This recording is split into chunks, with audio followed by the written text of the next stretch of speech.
Hi you guys, and welcome back to another true crime and makeup time video. If you're new here, my name is Zara and I post a new true crime video every single week. So if you love makeup and you love true crime, go ahead and leave me a comment. Tell me what you want to see next and make sure to subscribe so you join the fam. It really would mean so much to me, guys. So today we're going to be talking about a very famous case. And this case was suggested by Daisy. So thank you, Daisy, so much for the suggestion. And I've actually heard of this case. I didn't hear of the case. I heard of the name, in passing. But when I was actually researching this case, I was like, whoa, there are crazy circumstances leading up to this case. And this case actually ended up coining the term the Bystander Effect. So this case was based on what happened to Kitty Genevese. So let's talk about who Kitty was. So in my last video, I did this purple, I don't even know what it was. It was a winged kind of crease thing. And I remember seeing Zendaya, I think it was, in one of the Spider-Man interviews. She had this really cute brown crease wing thing. So I think I'm going to do the same thing today, but I want to do it with brown tones because that's my vibe. So Catherine Susan Kitty Genevese was born on July 7th, 1935 in Brooklyn, New York. And she was actually born to Italian-American parents. Kitty was the oldest of 5 siblings, and her family, they grew up in a brownstone in Park Slope, which was a neighborhood known for housing Irish and Italian families. And Kitty and her family, they were raised Catholic. As a teenager, Kitty went to Prospect Heights High School, which was an all-girls school, and she did really well in English and music classes, and she was actually voted or nominated or something as class cut-up. I don't know what that is. Do you guys know what that is? Leave it in the comments if you do. Is it class president? And she was voted this among her graduating class of 700 students. She was always known as a really talkative and energetic person who was super popular in school. And when she was 19 in 1954, her mother actually witnessed a horrific murder that took place, which made her family really scared, and they ended up moving out of Brooklyn into New Canaan in Connecticut. So at this time, like I mentioned, Kitty, she was 19 and she had recently graduated high school.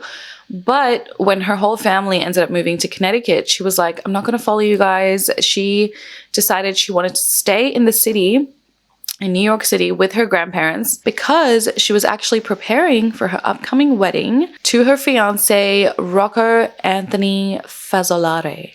What a cool name. Rocco was an army officer and also an engineer, and the two of them, they actually dated while Rocco was in the army, and Kitty, she was actually just still in high school. So the two of them ended up having their wedding. They got married on October 31st in 1954. So that same year that her family ended up moving to Connecticut. But their marriage did not last long at all. And they ended up getting divorced and then having the marriage annulled in 1956. So it was only a 2-year long marriage. An annulment essentially states that there wasn't ever a marriage, right? I should know this, I'm a lawyer, but even though you had a whole wedding, exchange vows, etc., it's you can tell people you were never married. What marriage? When was I married? Just concealer is so dry. So in the late 1950s, Kitty actually ended up moving out on her own to an apartment in Brooklyn, and she actually began working as a bartender because prior to this, she was a secretary. And she was like, oh my God, being a secretary is so boring, especially back then. You probably just had to do everything for the men, you know what I mean? But in August of 1961, Kitty was actually arrested for bookmaking because she and her friend Dee began taking bets on horse races from bar patrons, and she was fined $50 at the time, and she ended up losing her job as a bartender. But Kitty was super confident. She was very headstrong. She was hardworking, and she soon found another job as a bartender at Eve's 11th Hour Bar in Hollis, Queens. And she eventually worked her way up and she ended up becoming manager of that same bar. And she was extremely reliable, was positive, and she made a good amount of money. So when I looked it up, she made around $750 a month, which if you convert it today is $7,000 a month, which totals to $84,000 a year. So she wasn't rich, but I mean, cost of living back then was super low, right? So I guess she was kind of rich. So she was also saving all this money because she had a dream. She wanted to open up her own Italian restaurant. So on March 13th, 1963, Kitty ended up meeting Mary Ann Zialonko at a place called Swing Rendezvous, which was an underground lesbian nightclub in Greenwich Village. And the two of them ended up falling in love with each other so quickly that they ended up moving in together just as fast. They ended up finding an apartment on the second story of a 2-story apartment building, which was next to the Long Island Railroads in Kew Gardens, Queens. And this new apartment in Kew Gardens, Queens would be the last place that Kitty ever lived. So on 13th March 1964, Kitty, she was about 28 years old at the time, and at around 2:30 a.m. that night, she ended up leaving work and began driving home to her Kew Gardens apartment. And she was actually super excited to get home that night because that night marked the 1-year anniversary of her and Marianne's relationship. Roughly about 45 minutes from when she left work and left the bar and was on her way home. In those 45 minutes, she arrived home and she parked her car in the apartment building parking lot, which was just in an alleyway a few feet from the building's entrance. So in those few steps that it took for her to leave her car and enter the apartment building, a man left his vehicle, which was parked at a bus stop on Austin Street, which was just close by, approached Kitty with the hunting knife in his hand. And as she saw this, she tried to run away from him, but he quickly overtook her and he ended up stabbing her twice in the back. Now, given that it was, after 3 a.m. at this point, the area was completely deserted. There was no one around. There was a pharmacy and a coffee house attached, I think, in the building. Franken's Pharmacy and Interlude's Coffee House, but both were closed and most people were, asleep at the time. It was 3 a.m. However, one of Kitty's neighbors awoke. I'm not sure if he woke from the noise or if he just woke up, but he ended up waking up Robert Moser, and he looks out his window and he sees the struggle down below. And he just yells out hey, leave that girl alone. So Kitty was obviously, I'm guessing, in distress and screaming, and realizing that neighbors were now starting to awake from her screams because she was screaming out oh my God, he stabbed me, help me. And obviously he didn't want to be identified. So her attacker ended up fleeing the scene and he just went back into his car and drove off. So even though she was attacked a couple times at this point, Kitty, she ended up getting to her feet because she hadn't suffered any fatal wounds, and she tried to make it into her building's entrance. So she makes it into her building's entranceway. Obviously, she's hurt, so she collapses in the doorway, in the hallway area right before the stairs. So meanwhile, her attacker, the man, he ends up driving away, and as he's driving away, he covers his face, with a wide-brimmed hat.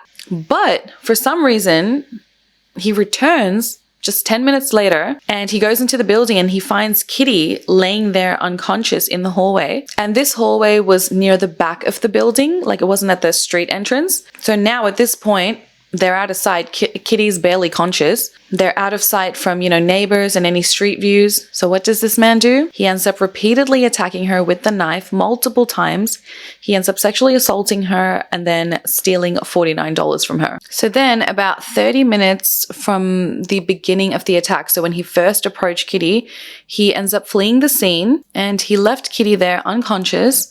And Kitty was, she ended up being discovered by her friend Sophia Farrar, who was actually Kitty's close friend. And Sophia ended up holding Kitty in her arms until an ambulance arrived. The wounds that Kitty sustained proved to be fatal, and Kitty ended up passing away in the ambulance before even making it to the Queen's Hospital. Following the incident, the coroner's report ended up finding out that Kitty ended up suffering from 13 stab wounds and several other defense wounds, indicating that she actually did try to fight back several times. And Kitty was buried 3 days later in Lakeview Cemetery in New Canaan. Homicide detectives began quickly searching for Kitty's attacker, and this was initially after interviewing Kitty's girlfriend Mary, and they quickly dismissed her as a suspect, but only after they interrogated her for over 6 hours and just prying about what her relationship was and how Kitty and her knew each other,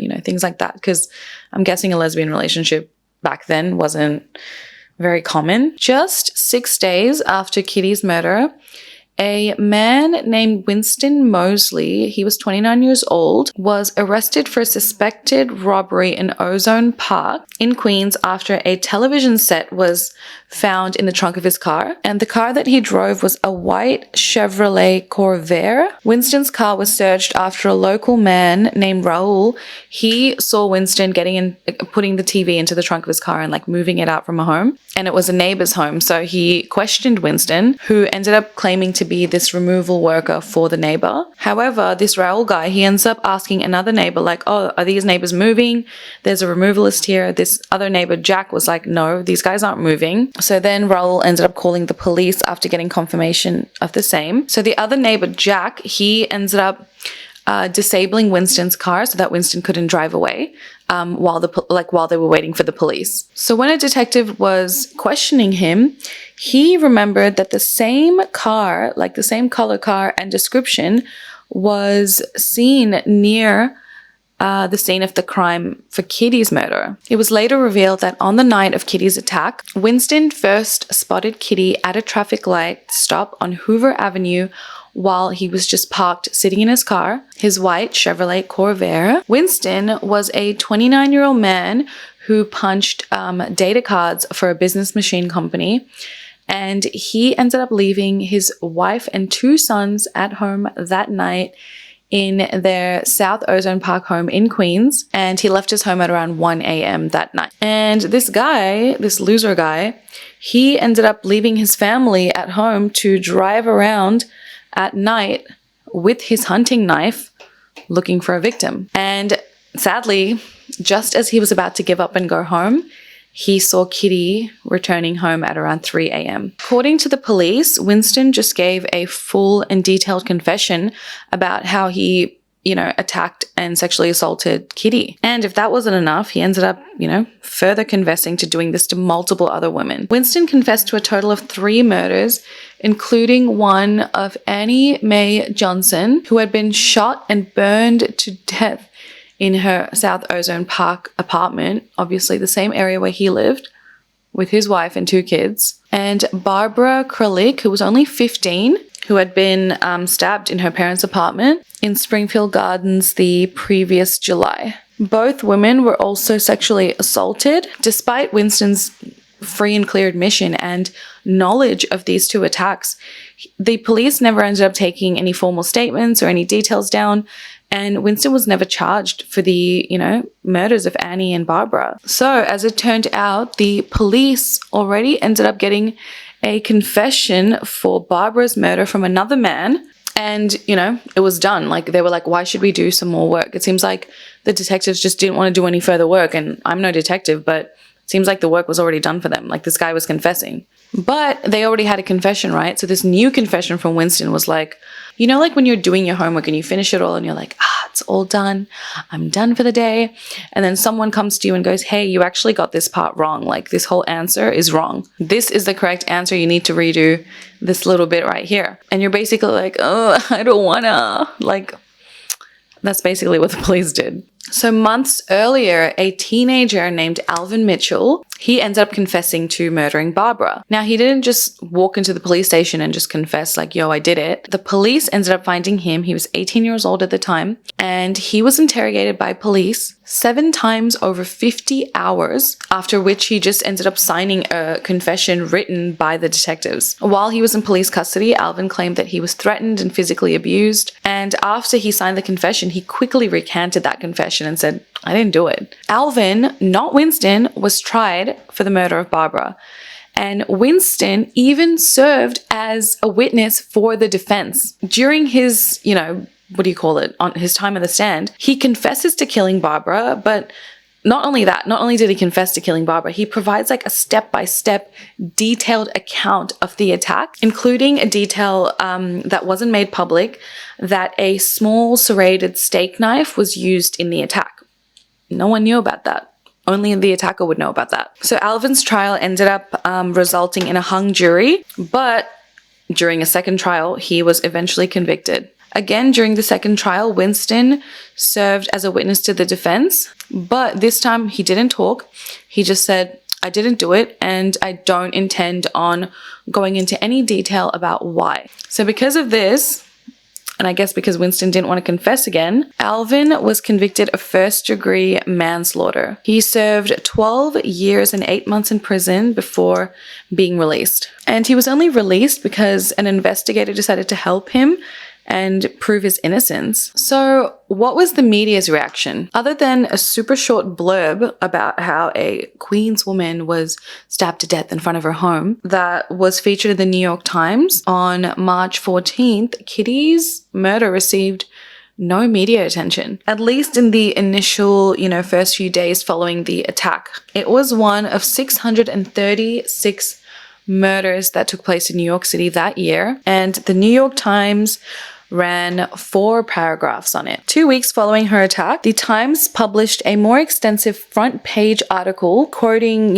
accounts of the police and Kitty's neighbors. And this article stated, for more than half an hour, 38 respectable, law-abiding citizens watched a killer stalk and stab a woman in 3 separate attacks in Kew Gardens. Twice, the sounds of their voices and the sudden glow of their bedroom lights interrupted him and frightened him off. Each time he returned, he sought her out and stabbed her again. Not one person telephoned the police during the assault. One witness called after the woman was already dead. So what does an article like this do, right? It obviously creates fear and it's drama. It's a lot of publicity, for the newspaper. It gets a lot of people reading. Now, while there was no question that the attack in fact took place and that some of Kitty's neighbors, did in fact ignore her cries for help, the portrayal that it was 38 people that were fully aware of Kitty's, circumstances and attack and, were therefore unresponsive to her was incorrect. That didn't happen. The article grossly exaggerated the number of witnesses that, knew what was happening. None saw the attack in its entirety, and only a few recognized, Kitty's cries for help. And many actually thought they heard people that were drunk and just in a fight. And the attacks were actually 2. It wasn't 3. He attacked her first, and then he drove away, and then he came back and attacked her again in the building. The article stated that there was 3 attacks, which was incorrect. And afterward, 2 people, did actually call the police. So the article was just basically super incorrect. A 70-year-old woman, ventured out and cradled Kitty while she was dying and held her, that was Sophia. And Kitty actually died on her way to the hospital. She didn't die, at the scene. So a few things were, incorrect or exaggerated in that article. But this account, in the newspaper of 38 people viciously and, heartlessly ignoring a woman's cries for help, and this woman ends up dying, ended up taking a life of its own, and it shocked the nation's conscience and started an avalanche of academic studies, investigations, films, books, and even a theatrical, musical production and play, which I think is, insane. It's kind of cruel, especially at that time. Now I get it.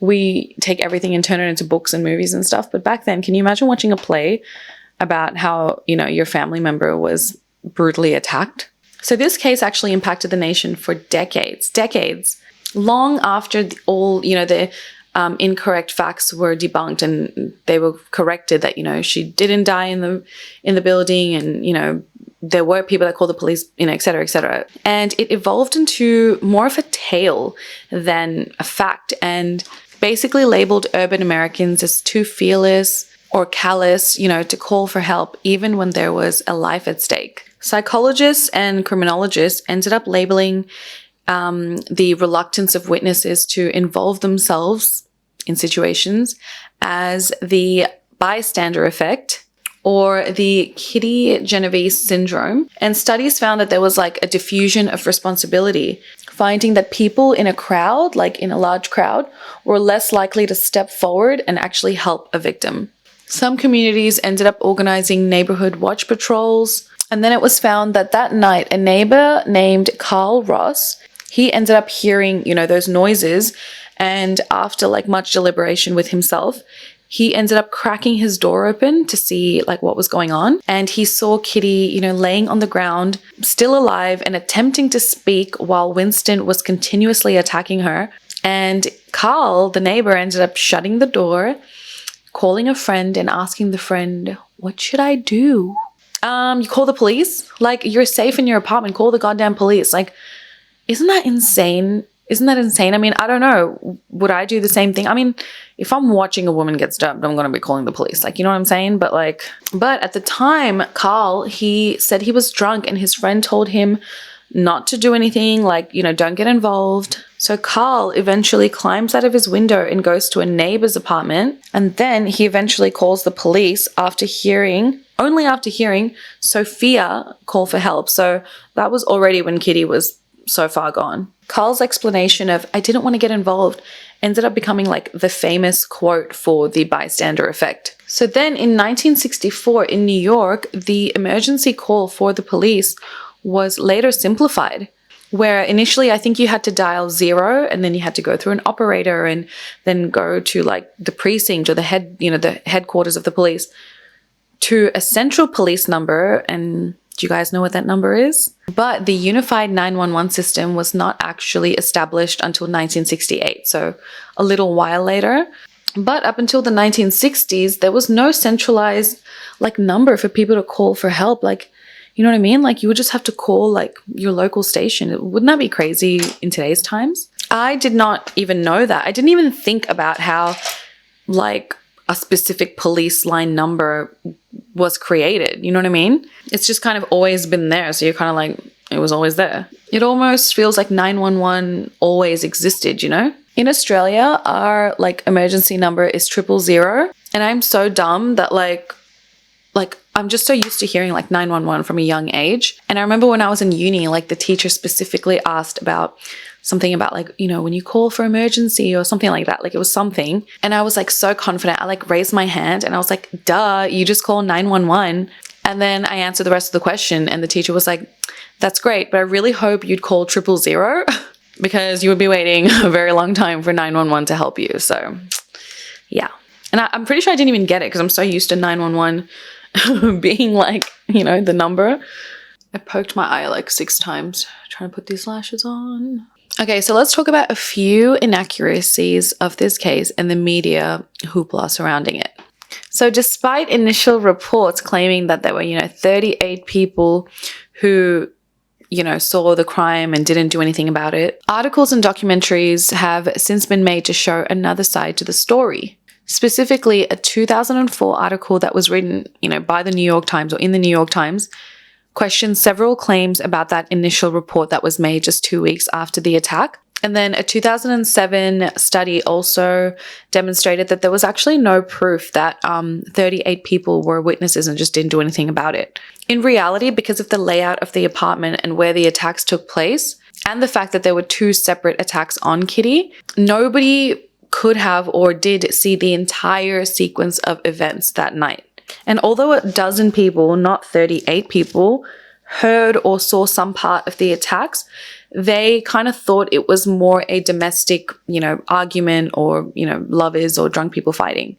I mean, look, even if it was a dozen people that had heard or saw some part of the attack, isn't it crazy that during the time that the first time that Winston fled for those 10 minutes and Kitty was laying there. So, okay, you hear an attack, then the attack kind of stops. You see one person kind of flee.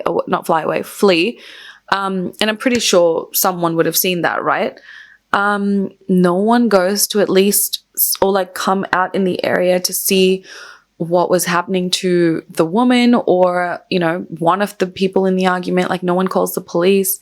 It's still kind of crazy, right? And now keep in mind, these are apartment buildings. There's people literally everywhere. Like that Carl neighbor, like, didn't he just open his door and see Kitty right there? So does that mean he was like on the first floor? Like, that's insane.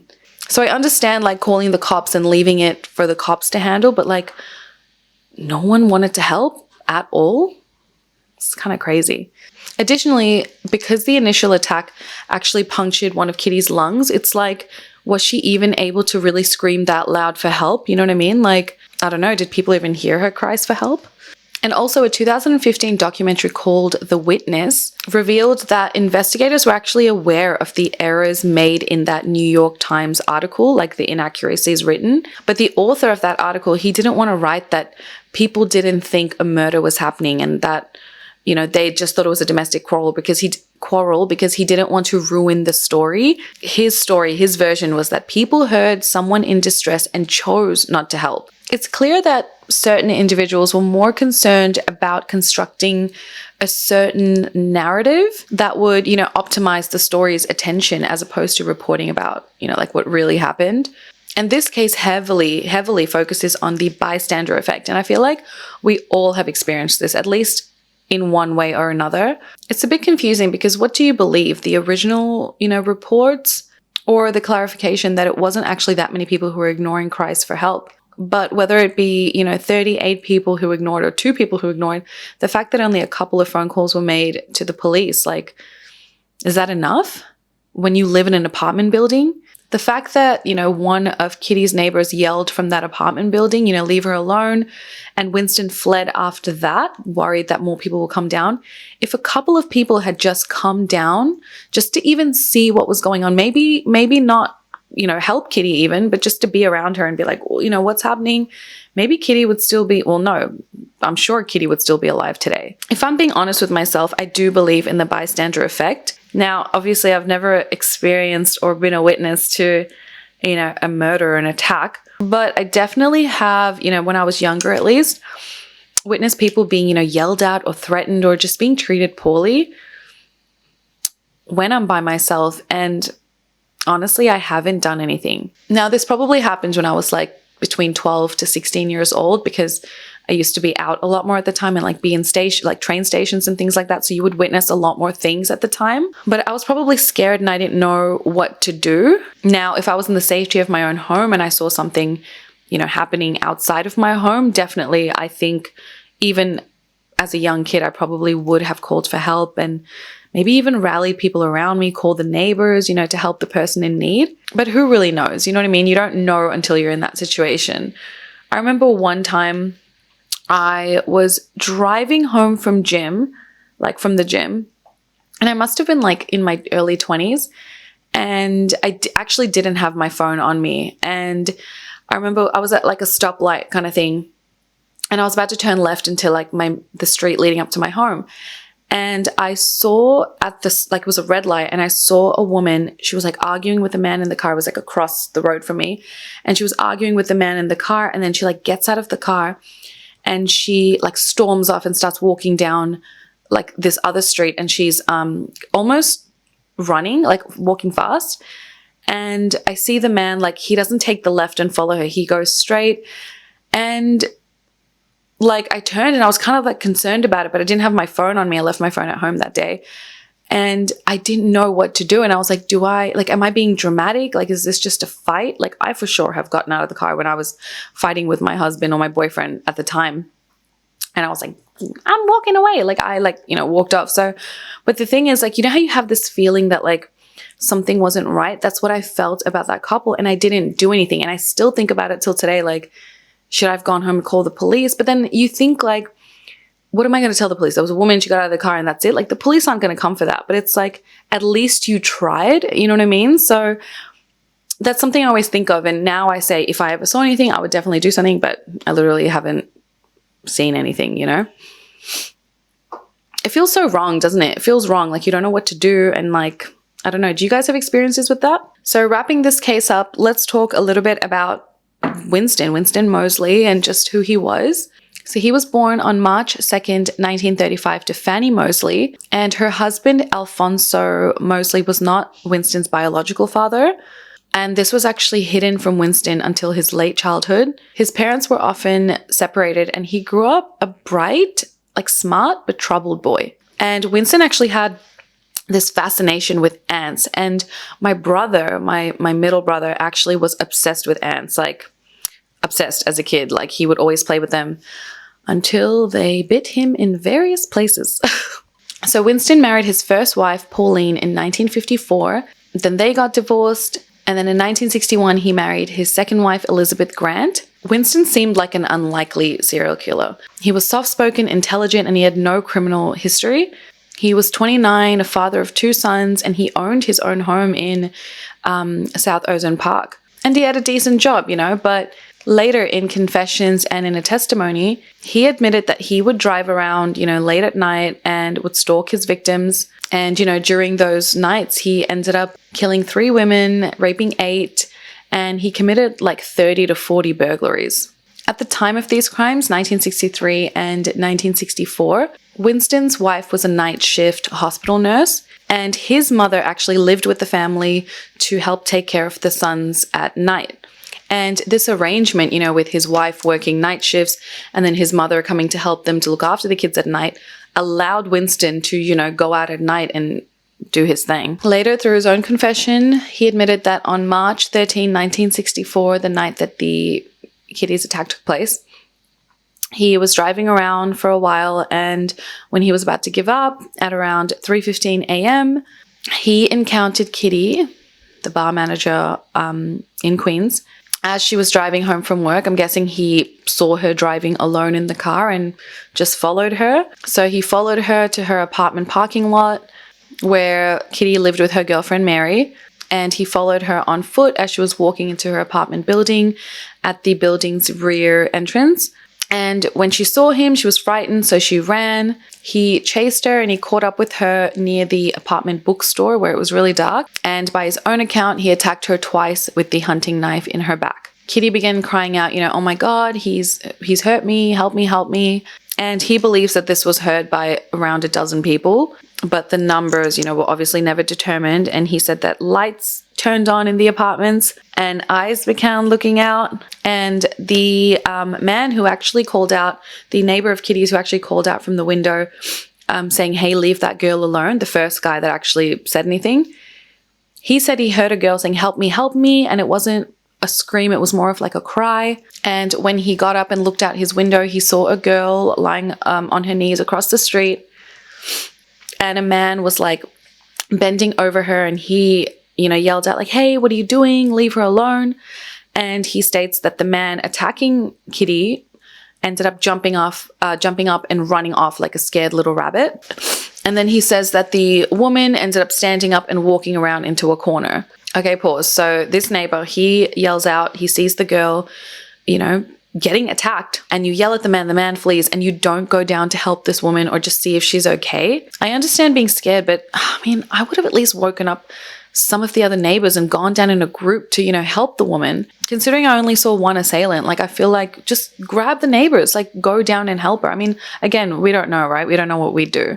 The crazy thing is, in Winston's confession, he said he had a feeling that this neighbor who yelled out and said, hey, leave her alone, would just close his window and go back to sleep once he saw him run away. And sure enough, he did. So he said when he ran away, he realized that where he parked his car, people could see it and identify it, and see him and identify him. So he ended up, during that time he ran away, he ended up taking the car and moving it further down the street. And then he ended up changing from a stocking cap, like those stocking caps, and he ended up changing into a wide brimmed hat so that it would cover his face. And then he came back to the scene. This is what I was saying before. If a few people had just come down to help Kitty, and if Winston still had the balls to walk back to Kitty, a few people would have at least seen him, even in the wide-brimmed hat or something. They would have been able to identify him somewhat, and Kitty would have at least been treated, by the hospital. Winston stated that he came back to the scene of the crime because he did not finish what he had set out to do. When he came back, he found Kitty lying in the hallway at the end of the building, at the back of the building, and he saw her twisting and turning from pain, and she was bleeding and still crying for help. And he just says he resumed his attack. He doesn't know how many times he attacked her or where he hurt her, but he just did so till she was fairly quiet. Then he assaulted her. At his own trial, Winston pleaded not guilty by reason of insanity, but he was found legally sane, and he was convicted of first-degree murder and sentenced to death. And this was a time that the New York state still used the electric chair. The state actually abolished the death penalty in 1965 for all but, limited circumstances. So Winston was later sentenced to death on June 15th, 1964. However, later on, his sentence was then reduced to 20 years to life. Then, 4 years after his imprisonment, he was found escaping from Attica prison in 1938 while he was on a hospital visit to Buffalo, and he ended up overpowering a guard, taking his gun, and then he fled. He's such a loser because during this escape, he ended up assaulting another woman and held hostages at gunpoint before he was recaptured, which then added an additional 30 years to his sentence. So he was now facing 50 years in prison. If he was 29, that would have made him 79, right? So it's not too bad. So after being denied parole 18 times, Winston, who was a psychopathic serial killer, and then later on he was identified to be a necrophiliac. I don't know how. I don't know how you find that out in prison. He ended up dying at 81 years old at a maximum security prison in Dannemora. He had been in prison for over 52 years and was one of the state's longest serving inmates. So this case, the attack itself was kind of crazy. I mean, it was such a random attack. But it's always cases like this where somebody could have helped, you know. A few people could have changed the course of history. Like, would the bystander effect have even been a thing if it wasn't for this case? One decision, just one person making a different decision would have just changed literally history. Let me know your thoughts on this case below. I hope it all made sense to you guys. There was so much information, so I was trying to kind of lay it out in a way that made sense to me, but I don't know, you let me know. Because there was so many reports of some things happening and then it was later recounted and then now my brain hurts. Daisy, I hope I did this case justice. I'm sorry if I was all over the place. I hope you guys still enjoyed this video. I hope it was informative. I hope you haven't heard of it before. And if you guys have any other case suggestions, leave them in the comments below. I love to do what you guys request. And thanks for watching, guys. I hope you enjoyed today's video again. And if you want to check out some of my other videos, click here. And I will see you in the next one, guys. Besitos. Mwah. Bye.